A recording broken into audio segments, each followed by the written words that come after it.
See if you know this one.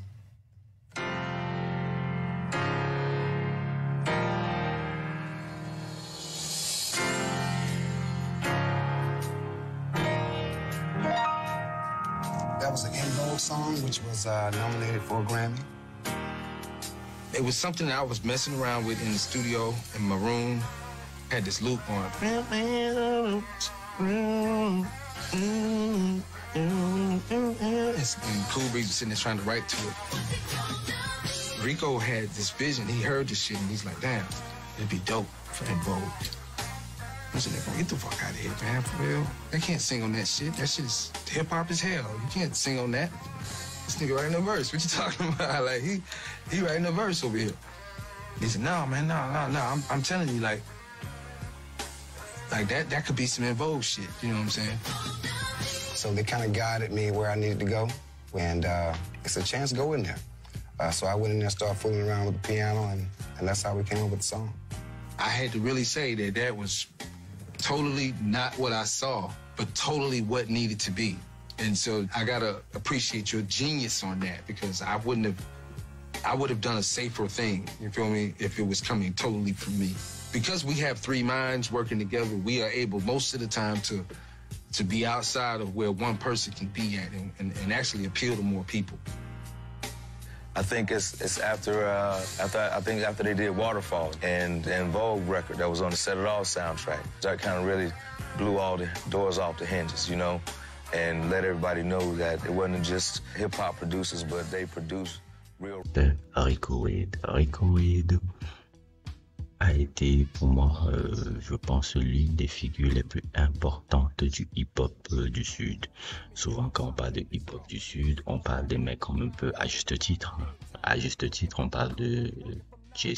Prince, on parle de J. Prince, ça me rappelle, t'avais les Ghetto Boys. On parle aussi de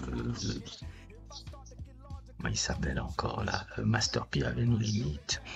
On parle aussi de Cash Money avec les frères Williams, Brian Williams et son grand frère Ronald Williams. Et s'il faut aussi mettre en avant les gens dans le hip-hop d'Atlanta, le hip-hop du Sud, le hip-hop d'Atlanta. Le hip-hop d'Atlanta n'aurait été rien sans la Dungeon Family. La Dungeon Family qui a été fondée, ce collectif qui avait été fondé par Rico Wade est vraiment...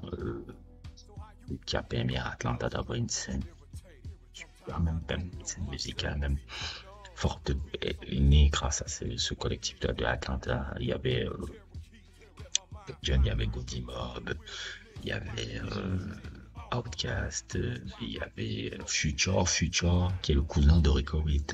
Les premiers pas de la carrière de Future viennent de ce collectif-là.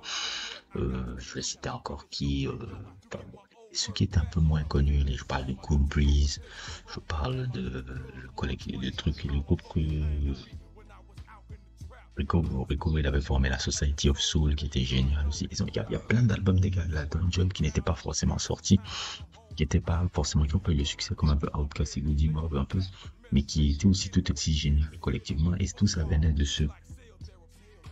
ce mec là, Rico Wade, qui avait Sleepy Brown et Ray Murray fondait vraiment le trio de producteurs qu'on appelait Organized Noise, parce que tous ces artistes-là étaient produits par ce trio-là, dans ce trio de la Dungeon. Rico Wade, c'était le mastermind, c'était le Quincy Jones, vraiment du collectif.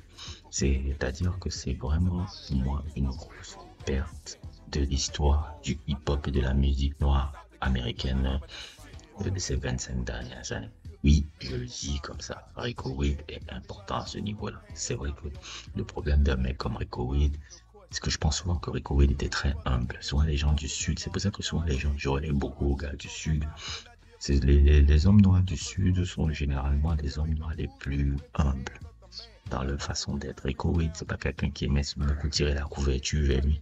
Mais c'était quelqu'un qui était passionné par le travail qu'il faisait. Organize Noise, même le son que vous entendez là, qui fait partie de ce fabuleux album de Goody Mob là, Soul Food, qui est un album génial. Dove Process avait rentré 3000. Je pourrais faire citer non truc qu'il a fait, vous avez vu le son que j'ai fait sur En Vogue, qu'il avait qu'ils avaient fait Organize Noise et comment c'est la vision de Rico Wade qui a permis à ce qu'ils produisent en Vogue alors que c'était pas à la base prévu. C'est un peu ça. Je voulais vraiment rendre hommage à parce que je veux dire, je m'estime que je suis un étudiant de la pop culture mondiale, que ce soit sur le sport, la musique et le cinéma et plein d'autres sujets, même la bande dessinée. Et j'ai une liste de légendes que j'étudie. J'étudie fondamentalement le processus et tout. Et j'ajouterai même sur les podcasts et YouTube. J'ai vraiment une longue liste là parce que quand les gens me demandent tu vas, j'étudie vraiment les personnes qui ont réussi à, non pas seulement accomplir quelque chose, mais changer le mot, changer les codes d'un milieu. Et des mecs comme Rico Wade font partie de ces listes-là. Alors Rico Wade, la Dungeon Family, c'est les gens qui m'ont fondamentalement inspiré, même quand je vois mon collectif, le collectif dans lequel je suis avec Sun Network, tout. Même si on fait ça dans le cinéma, c'est des gars comme ça que je m'inspire un peu de ce qu'ils avaient créé là, la Dungeon Family. Donc moi j'ai envie de dire qu'ils reposent en paix. Et franchement, merci pour la musique et merci pour justement cette humilité et cette passion qu'il avait toujours de pousser le truc. Sans lui, tous les gars que vous voyez derrière là, que vous connaissez là, André 3000, Silo, Big Boy, Keep, tous ces mecs là, Future, ça n'aurait pas allé. C'est pour ça que j'ai choisi cette photo là. Elle résume vraiment l'homme qui a été responsable de tout ça. N'hésitez pas à liker, n'hésitez pas à vous abonner et à plus pour d'autres aventures.